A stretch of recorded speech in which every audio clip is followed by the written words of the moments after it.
నెల్లూరు జిల్లా పరిషత్ సీఈఓ బొబ్బ రామిరెడ్డి ఆస్తులపై ఏసీబీ దాడులు కొనసాగుతున్నాయి. ఆదాయానికి మించి ఆస్తులున్నట్లు అందిన సమాచారంతో ఆయన నివాసంతో పాటు బంధువుల ఇళ్లలో ఏకకాలంలో సోదాలు చేపట్టింది. నెల్లూరులో 5 చోట్ల, గుంటూరులో 4 చోట్ల, తిరుపతిలో 4 చోట్ల, హైదరాబాద్లోని ఆయన బంధువుల ఇళ్లలో తనిఖీలు కొనసాగుతున్నాయి. నెల్లూరు జిల్లా పరిషత్ సీఈఓ బొబ్బ రామిరెడ్డి ఆస్తులపై ఏసీబీ దాడులకు సంబంధించి పూర్తి వివరాలు కరెస్పాండెంట్ విజయ్ అందిస్తారు. విజయ్, ఇప్పటివరకు ఎన్ని ఆస్తులు గుర్తించారు? పూర్తి సమాచారం ఏంటి?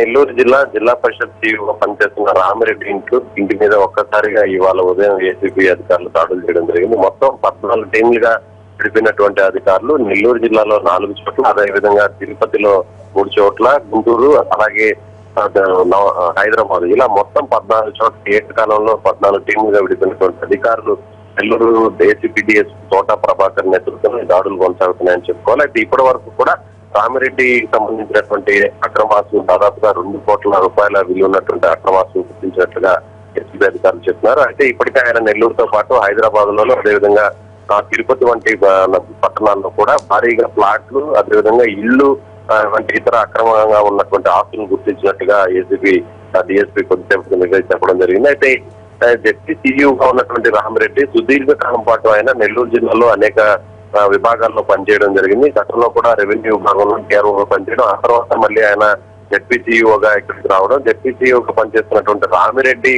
కింది స్థాయి ఉద్యోగుల పైన ఒకవేళ వారు అక్రమాలకు పాల్పడితే వారి మీద ఎలాంటి చర్యలు తీసుకోకుండా మౌనంగా ఉండడంతో పాటు వారి దగ్గర నుంచి కూడా భారీ స్థాయిలో కూడా ముడుపులు స్వీకరిస్తున్నారనేటువంటి ఆరోపణలు ఏసీపీకి పెద్ద ఎత్తున రావడం జరిగింది. అదేవిధంగా రేపు మార్చి నెలలో చివరిలో ఆయన పదవీ విరమణ చేస్తున్నటువంటి సందర్భంలో కేవలం నెల రోజుల ముందుగానే ఆయనపై ఈ దాడులు జరగడం అనేది ఒక రకమైనటువంటి సంచలనంగా చెప్పుకోవచ్చు. అయితే ఇప్పటి వరకు కూడా దాదాపుగా 14 చోట్ల దాడులు నిర్వహించినటువంటి ఏసీపీ అధికారులు ఇప్పటికీ కొద్దిసేపటి కింద వరకు 2 కోట్ల రూపాయలు ఉన్నటువంటి ఆస్తులను గుర్తించినట్టుగా చెప్పారు. అయితే ఈ సాయంత్రం వరకు కూడా ఒక క్లారిటీ వచ్చేటువంటి పరిస్థితి లేదని చెప్పి ఏసీబీ డిఎస్పీ ప్రభాకర్ చెప్పడం జరిగింది. అయితే మొత్తం దాదాపుగా 8 నుంచి 9 కోట్ల రూపాయల వరకు అక్రమాస్తున్నట్టుగా గుర్తించినట్లుగా మనకు సమాచారం అంతా ఉంది. అయితే రామిరెడ్డి ఇంట్లో ఉన్నటువంటి సమయంలోనే నెల్లూరులోని చిల్డ్రన్స్ పార్క్ లో ఉన్న ఆయన ఇంటి మీదకి నేరుగా ఒక్కసారికి డిఎస్పీ వెళ్లడం, అక్కడ ఉన్నటువంటి అక్రమాస్తులన్నింటినీ కూడా గుర్తించడం జరిగింది.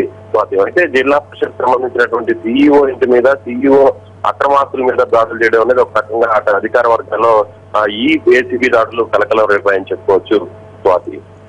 Right Vijay, thank you.